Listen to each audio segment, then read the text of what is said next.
அஸ்ஸலாமு அலைக்கும் வரஹ்மத்துல்லாஹி வபரகாத்துஹு. உங்கள் அனைவரின் மீதும் ஏக இறைவனின் சாந்தியும் சமாதானமும் உண்டாகட்டுமாக. சிந்தனைக்கு சில மணித்துளிகள்.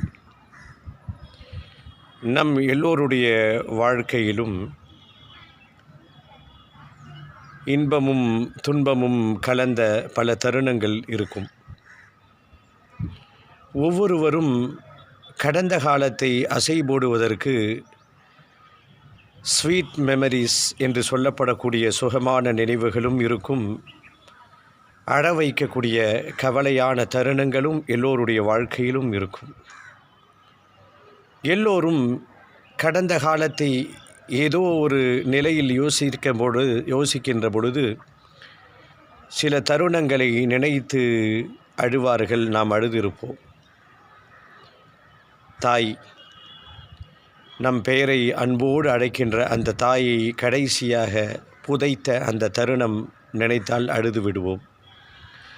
நம் பெயரை அதற்றலோடு அழைத்த அந்த தந்தையினுடைய கடைசி தருணத்தை நினைத்தால் அழுவோம். இப்படி நிறைய விஷயங்கள் இருக்குது. இதெல்லாம் கண்டிப்பாக எல்லோரும் அழுவார்கள். நம்மை சுற்றி நடந்த சில நிகழ்வுகளை பார்க்கும் பொழுது எப்பொழுதாவது நாம் வருத்தப்பட்டிருப்போம், அழுதிருப்போம். அதை என்னை அழ வைத்த ஒரு விஷயம். ஒரு விருந்து வீடு, எல்லோரும் வந்திருந்தார்கள். அதில் ஒருத்தர் கூடி குறுகி போய் சேரில் உட்காந்துருக்காரு. நல்ல வாழ்ந்த குடும்பம் அப்படின்னு சில பேரை நம்ம சொல்லுவோம். ஒரு காலத்தில் நல்லா வாழ்ந்திருப்பாங்க. இன்றைக்கு வாரிசுகள் பிறரை எதிர்பார்த்து வாழ்கின்ற அந்த நிலை. அந்த குடும்பத்தை சார்ந்த அந்த வாரிசு ஒருத்தர் வந்தார். வந்து விருந்தில் பக்கத்தில் உட்காந்து கூனி குறுகி போய் அழைத்து வந்தாரா அழைக்காமல் வந்தாரான்னு தெரியல, கூனி குறுகி போய் சாப்பிட்டுட்டு இருந்தார். சில விசேஷமான பலகாரங்கள் எல்லாம் பரிமாறப்பட்டது. ஐஸ்கிரீம் டப்பாலாம் கொடுக்கப்பட்டுச்சு.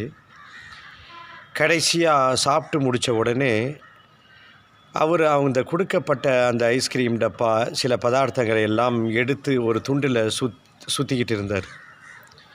யதார்த்தமாக அவரை பார்த்து விட்டேன். அவர் கூனி குறுகி போய் கவலையோடு ஒரு விஷயத்தை சொன்னார். என் புள்ள ஐஸ்கிரீம் ரொம்ப நாளாக கேட்டுட்டு இருந்தான் அப்படின்னு சொன்னார்.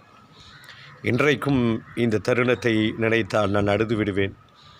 வாழ்க்கையில் ஒரு நேரம் டின்னருக்கு ஆயிரக்கணக்கில் செலவழிக்கக்கூடிய குடும்பங்களும் இன்றைக்கு இருக்கிறார்கள். ஒரு விசேஷமான ஒரு ஐஸ்கிரீமோ பதார்த்தமோ நாம் சாப்பிட்டு விட மாட்டோமா என்ற ஏக்கத்தில் இருக்கக்கூடிய குழந்தைகளும் இருக்கிறார்கள்.